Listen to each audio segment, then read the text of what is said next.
আসসালামু আলাইকুম। শুভেন্দু অধিকারীকে নিয়ে কিছু কথা বলতে চাই। শুভেন্দু অধিকারী বারবার একটাই কথা বলে যে মুসলিমরা নাকি শুভেন্দু অধিকারী বা কোনো বিজেপিকে, একটা মুসলিমও নাকি বিজেপিকে ভোট দেয়নি। 100-এর মধ্যে 70% বিজেপিকে ভোট দিয়েছে মুসলিমরা। কেন দিয়েছে?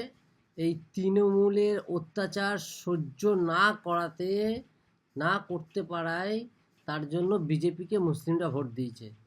আর একটা শিক্ষিত মানুষ, অশিক্ষিত মানুষরা বাদ দাও, অশিক্ষিত মানুষরা বিজেপিকে ভোট দেয়নি, এটা স্বীকার করছি।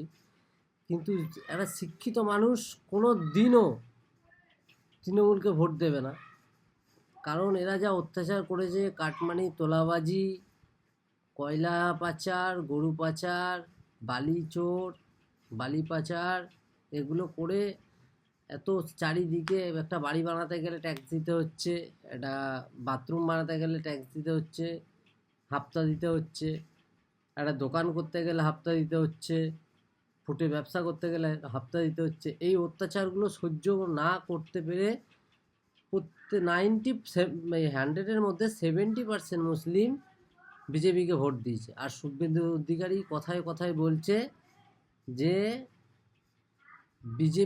বিজেপিকে নাকি কোনো মুসলিম ভোট দেয়নি। আরে তুই কি দেখে এসেছিস ভোটারে? যখন ভোট দিচ্ছিল তুই কি দেখে এসেছিস মুসলিমরা কাকে ভোট দিচ্ছিল কি না দিচ্ছিল? এটুকুই বলার ছিল। ধন্যবাদ।